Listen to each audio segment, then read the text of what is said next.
off to somewhere, and we are not too sure.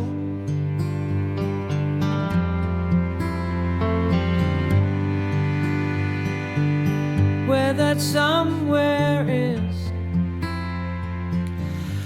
G'day, your host Dave Brown here for this very special 7th episode of In the Process of Making. Remember, listeners, that when John and I began this journey in 2020, we didn't have a clue about what we were making. And 2 years later, in 2022, it was just a higgledy-piggledy unrefined folder full of our novelty videos, our crazy characters, our song snippets and our little modules of story.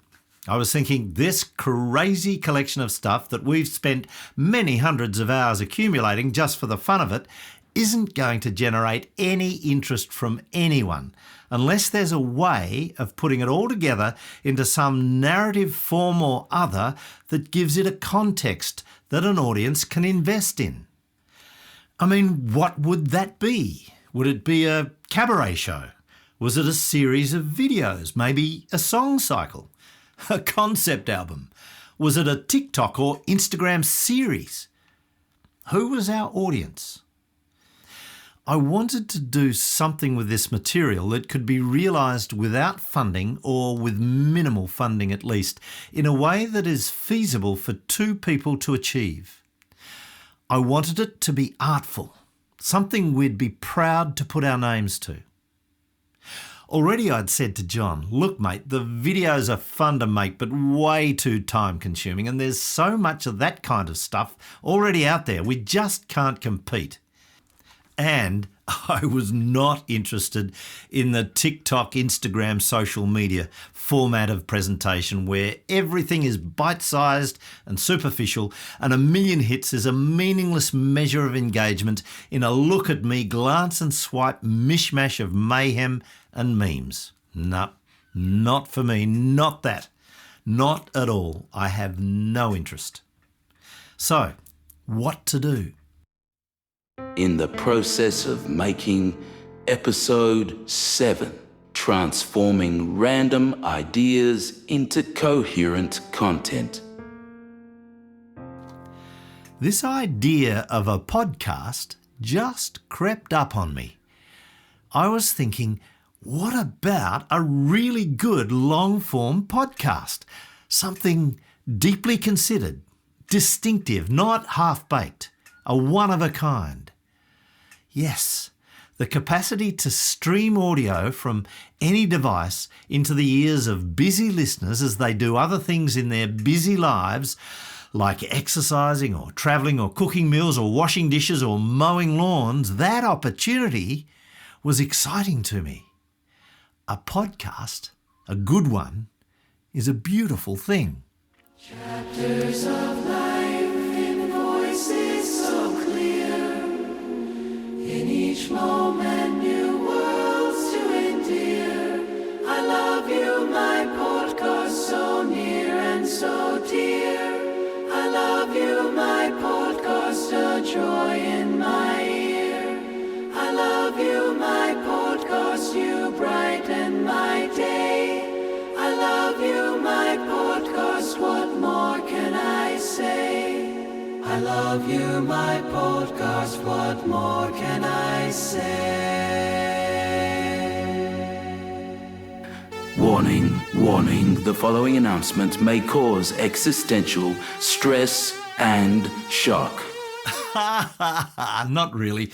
I'm just letting you know that if you haven't already realised it, right now we are inside the podcast we decided to make back in 2022. We are actually in it right now. And it's now 2025.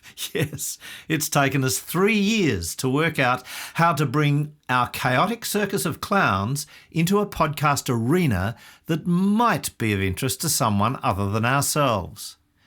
Maybe. Is there anyone out there listening to this? God, I hope so. So if you are, what is it? What is this podcast we eventually created? What's the shape of it? Can you tell me? Can you tell me? Can you tell me what's going on? Can you tell me what's going on? Can you tell me what's going on? Well, yes, I think I can. Here's my take on it. Our clowns, McCartney, Goldini and the like, were asking us to help them find a place to belong, a place where their existence has purpose and meaning bigger than their insubstantial selves. So this podcast is that place. These characters are now part of a bigger playing field. They have become players in our experiment that investigates the creative process. These characters have become our companions in documenting the very journey that created them. Look, if we dig into this podcast and analyse it, we see that there's a number of layers operating simultaneously. So let's excavate the layers.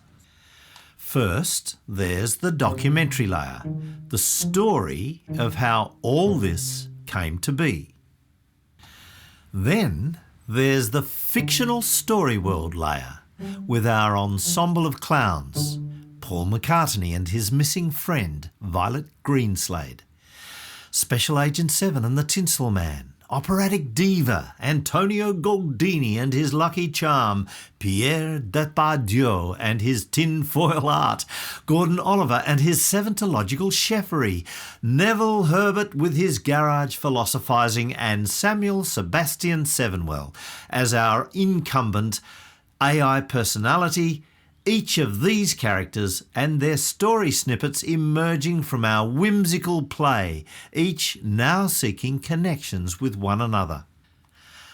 And between these layers lives a third dimension, the inquiry into creativity itself through Jon's and my bumbling efforts to make something out of nothing, linked to the Paperboat's 7 creative principles. In this layer, we ask things like, what happens in that liminal space between chaos and order? Or how does the unconscious mind participate in making something new? Or we explore the role that constraint plays in liberating our imagination. So there it is. That's it. By weaving these 3 threads together, the documentary layer, the fictional story world layer, and the investigating creativity layer, we've manifested something of a hybrid form podcast that reflects the messy nature of creation itself. The podcast becomes both the map and the territory, documenting our journey whilst simultaneously being the journey.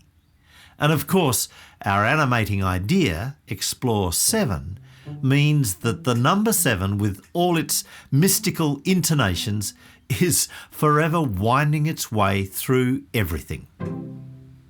Oh, that's a lot to process, isn't it? But hey, that's to be expected.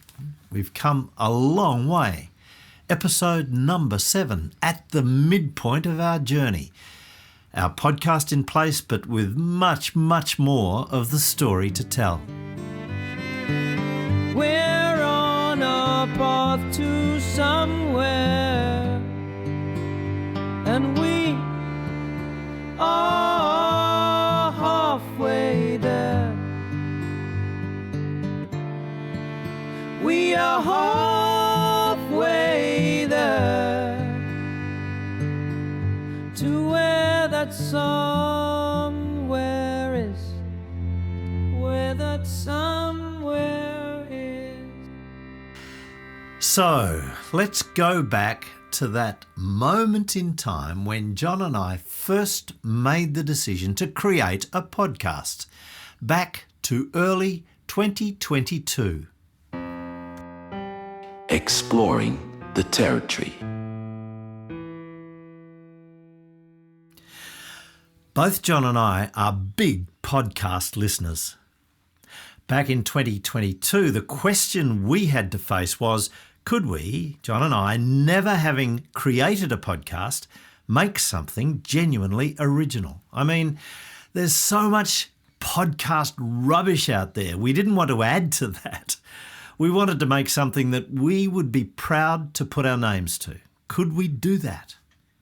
My response back then was, yes, maybe we can. Yes, this feels exciting. I have the equipment and production know-how to build my skills technically to do it. And there's so much scope with a podcast. It's the theatre of the mind. It can be an incredibly flexible medium. You can use all sorts of storytelling techniques incorporating music, song, interview, monologue, dialogue, narration, poetry, commentary, announcement, advertisement, sermon, a race call, a collage, whatever. The possibilities are endless. 7, 6, 5, 4, 3, 2, 1. 7 simply makes sense to me. Well, we all got together because we just loved number 7. That's what I did. Scrapped it in tinfoil. It seems to bring meaning to everything. Absolutely amazing. We're cooking with 7. Number 7. I'm standing there for 20 minutes, looking at this number, 7. 40 minutes go by, 7. I've said it 1,000 times, and suddenly, Number 7. I don't recognise the number. It seems to bring meaning to everything. I don't recognise the number. Podcast Perspectives. Getting inspired. In preparation for this new venture, I started listening to podcasts about podcasting and read a very excellent book by Siobhan McHugh called The Power of Podcasting, which directed me to listen to a range of interesting work by podcast producers. There are 2 fictional podcasts that grabbed my attention, and these have become benchmark models for the kind of work I became interested in making. The first is Appearances. It's an astounding meta-fictional podcast by Sharon Mashihi. When I read that it was written, created, produced and delivered by Mashihi, my interest was piqued immediately. I wanted to see how she went about meeting that challenge. How could she do that effectively? Well, she did. I mean, it's amazing. It's complex, surprising and wonderfully theatrical. An intimate story about family and motherhood and culture that had me hooked at every turn. Not just the narrative itself, but more the way the author places herself in it and comments on it and questions the authenticity of her feelings and reflections. It's warm and funny and emotional. I haven't come across anything that is as good. I categorize this show as fiction, and I call the main character Melanie. I'm so confused. I don't know if I'm Sharon or if I'm Melanie. I think I'm Melanie. Just call me Melanie. Okay, Melanie. Oh, all right. So then... And I feel good about Melanie. Melanie is basically me, but different. Appearances is what I would call podcast literature. Literature for the ears. Theatre for the mind. What can I say? But listen to it and hear for yourself. Appearances by Sharon Mashihi. My other favourite, Welcome to Night Vale, a podcast by Joseph Fink, Jeffrey Craner and Bree Williams. It's a completely different kettle of fish, no less astounding in its conceit and its pure bloody brilliance. Welcome to Night Vale.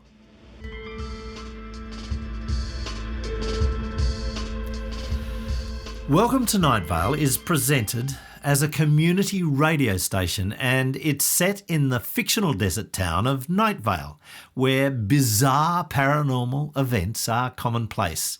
It's droll, weird, literate, and clever satire. I love it. And I must say, I'm in awe of their artful brilliance and off-the-wall, genuinely funny and clever storytelling. Each episode is almost exclusively narrated by one character, the Night Vale community radio host, Cecil Palmer, describing the bizarre happenings around town. And as I said, it's effectively a social satire and commentary on things like corporate overreach, racial injustice and conspiracy theories. The whole gamut, really. And there's often a meta-fictional interplay between the world of Night Vale and the real world of the podcast writers.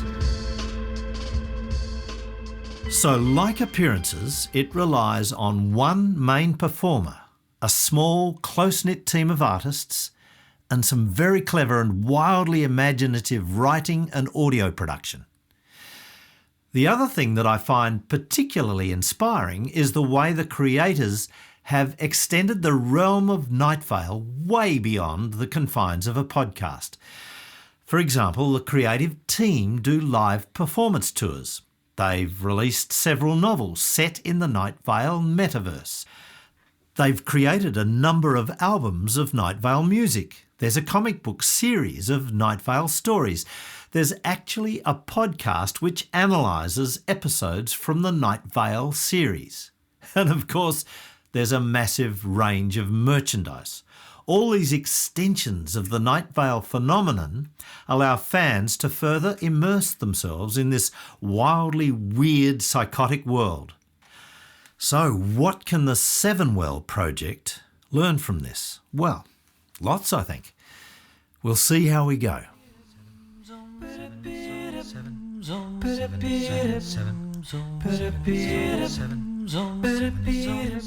The main takeaway from all of this is that our decision to construe our collection of Sevenwell material into a podcast was a mighty big turning point back in 2022. It's an example of limiting the palette, one of the Paper Boat's 7 creative principles that we discussed way back in episode 2. Remember? Limitation is liberation.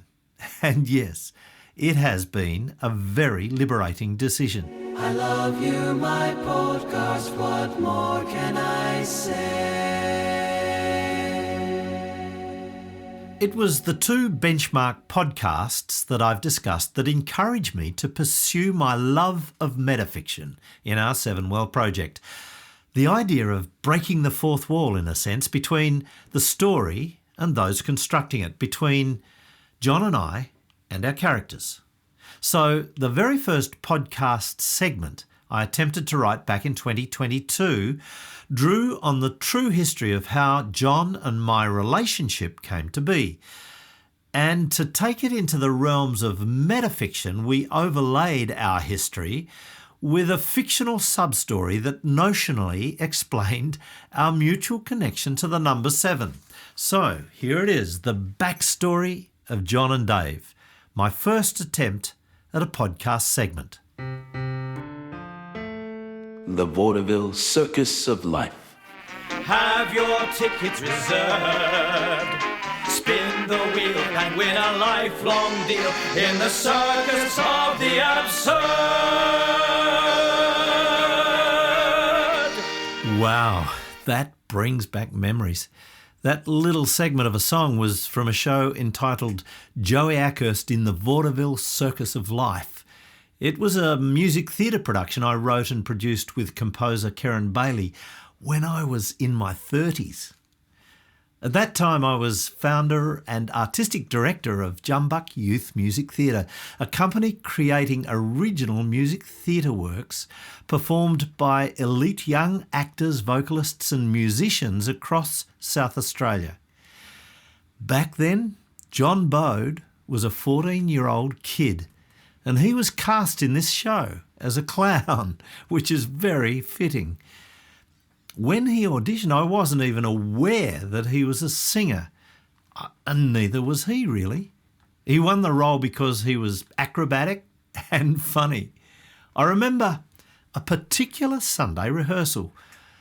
I remember it because I'd been up all night the night before seeing Peter Brook's astounding production of the Mahabharata, a 7-hour marathon production performed in a quarry and presented as part of the 1988 Adelaide Festival of Arts.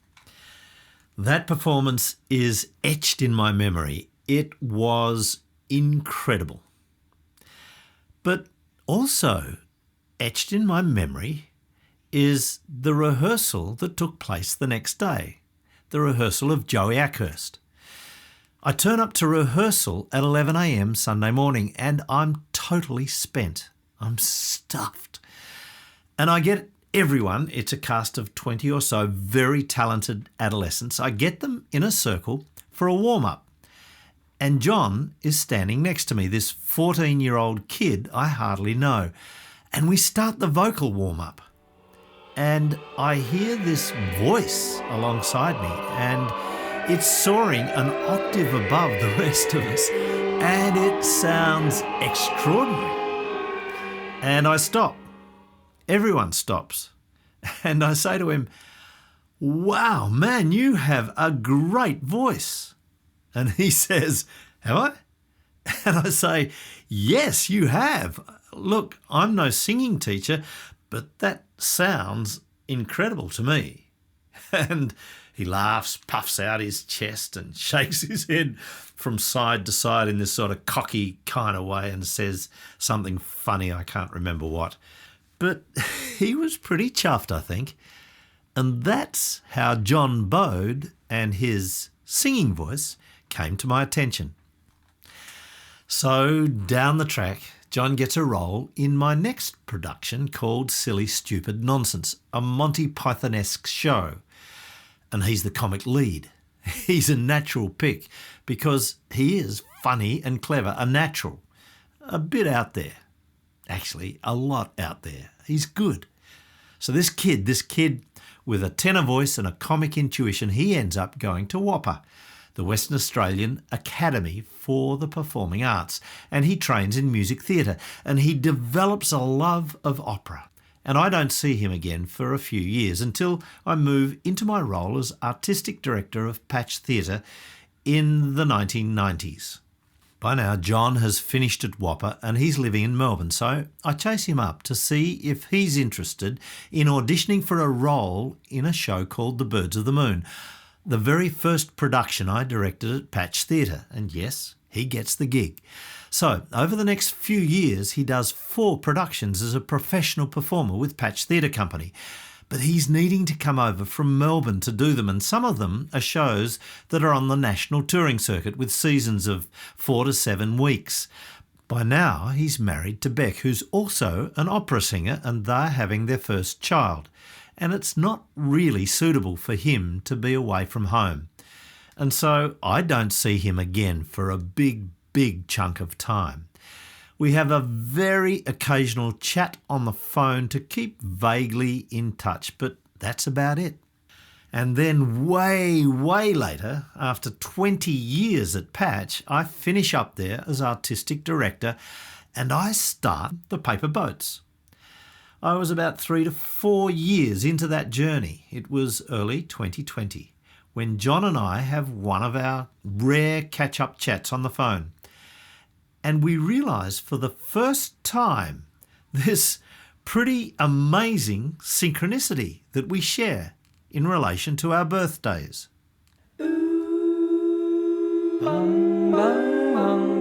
Sevenwell. Exploring the mystery and the magic of the number 7. Hey, Jon, do you remember that? Yeah, I do. I remember the reason I rang you was to say I was coming to Adelaide to catch up with my family for my birthday. And so I was ringing you to suggest that we catch up for a coffee. And I reckon I said something like, I can't do next Friday because that's my birthday. And you said, you're joking, that's my birthday. And I can remember you saying something like you were going to be 66. On the 7th of July, that's right. And I was like, that's my birthday too. I'm going to be 45. And it was crazy, wasn't it? Crazy. Like we'd known each other for what? Over 30 years. 30 years, yeah. Yeah. And I remember you worked out something to do with 2025. Yeah.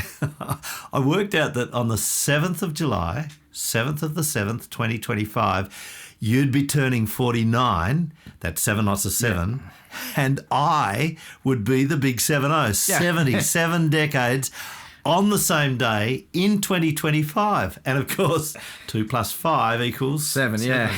Totally mad. Totally mad. Weird. Spin the wheel and win a lifelong deal in the circus of the absurd.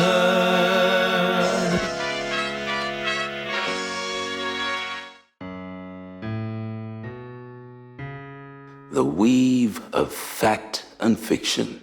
So there it is. John and I and our history. Most of it factual. Only the last bit about sharing birthdays, that's fiction. It's a total fabrication. A fabrication which I figured we could use as we insert versions of ourselves into the fictional narrative of the Seven Well story world that will unfold across the next 7 episodes of our podcast. 7well.org, what will you find? An oddball odyssey of close encounters of the 7th kind. 7, 6, 5, 4, 3, 2, 1. Listen if you dare until the story's done.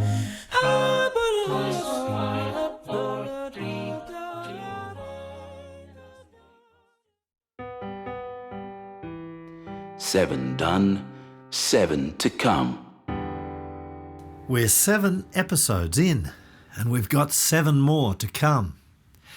The 7 episodes to date have seen us move from the chaotic whimsy of our early experiments to this 2022 decision to make a podcast. In the 7 episodes to come, our 7 creative principles will continue to illuminate the path, helping us navigate the obstacles that inevitably arise in any creative journey. There are going to be moments of brilliant insight and crushing doubt, unexpected breakthroughs and stubborn blockages.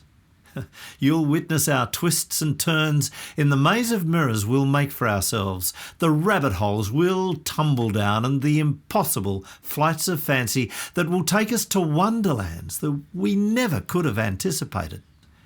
With the advent of our podcast, the clowns have found their circus arena, and the show is well and truly about to begin.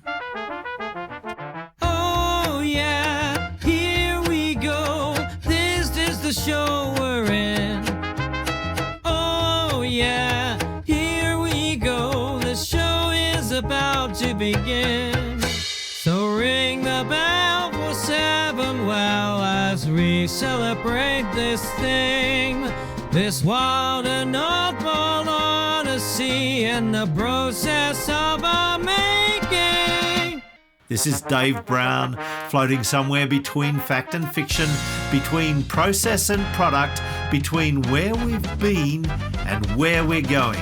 Until next time, dear listeners, keep the 7s close to your heart. In the Process of Making is conceived by Dave Brown and John Bode and presented by the Paperboats.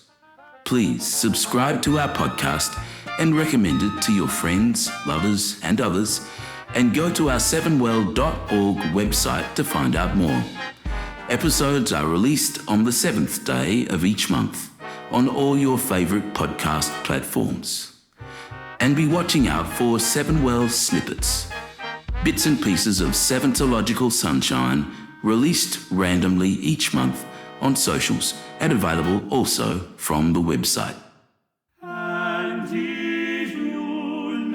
And did you know that 1, 2, 3, 4 and 5 can each be doubled to reach 2, 4, 6, 8 and 10. 9 is divisible by 3, but 7 stands alone. It's unique, a loner, an outsider, the turning point.